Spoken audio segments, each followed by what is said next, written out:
Hi everyone, welcome back to our second service. Let's get our praise on.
Transition, and we're going to silence this fear that we may have with our worship.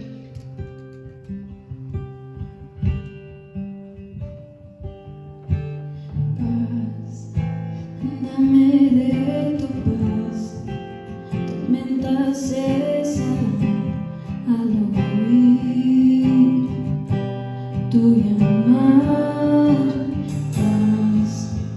En la adversidad, solas ganas tu poder. No hará Cristo, Cristo, la oscuridad temblante. Cristo, Cristo, no temeré. Cristo, Cristo, la oscuridad temblante. Cristo,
to another virtual youth class service message.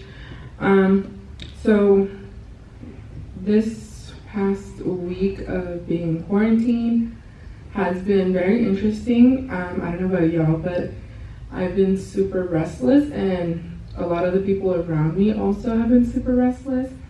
And I know, at least for me, like, it's always, at least my dad always says, like, oh, you need to pray when you can't sleep. And it's always like, oh, you should pray. And I'm like, I'm just tired, or I can't sleep. Like, it's not that I need to pray or something. But I think right now there's something that's in the air. I don't know how to explain it, but there's like a very restlessness that's going on.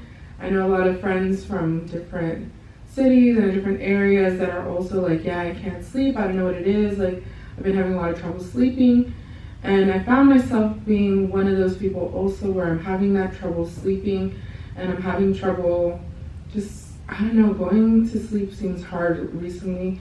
And I know a lot of people have been like, yeah, I've been sleeping at like 5 in the morning, 3 in the morning. And I'm like, okay, what is it that everyone seems so restless? And yes, it can be our schedules are all off and different things. But I think I was talking to my dad and I told him, like, oh, I can't sleep. And he's like, you need to pray. And I was like, I do pray. And he's like, no, like, he's like, you need to pray. He's like, maybe God's trying to talk to you. And my mom told me the same thing. She's like, oh, well, you need to pray then. And one of the nights I was in Orange County by myself and I couldn't sleep. I didn't take any melatonin pills, so I was like, oh my gosh, how am I going to sleep? And I put myself to pray, and I started praying and just asking God for clarity on what it is that was really disturbing my peace, because I feel like there's something about my peace that's being disturbed. And I was like, I don't know if it's just because all the news about COVID-19 and all the different speculations around it and a lot of the uncertainty around it. And God put in my heart the message of Samuel when he was a young boy and he was living with Eli. And I'm going to go to 1 Samuel 3, and I'm going to read a few verses from the passage. So 1 Samuel 3 is titled, The Lord Speaks to Samuel. And it goes, Meanwhile, the boy Samuel served the Lord by assisting Eli. Now in those days, messages from the Lord were very rare and visions were quite uncommon.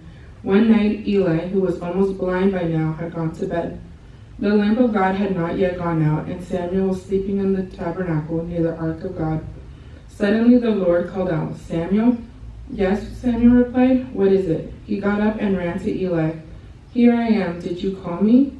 I didn't call you, Eli replied. Go back to bed. So he did. Then the Lord called out again, Samuel. Again, Samuel got up and went to Eli. Here I am. Did you call me? I didn't call you, my son. Eli said, Go back to bed. Samuel did not yet know the Lord because he had never had a message from the Lord before.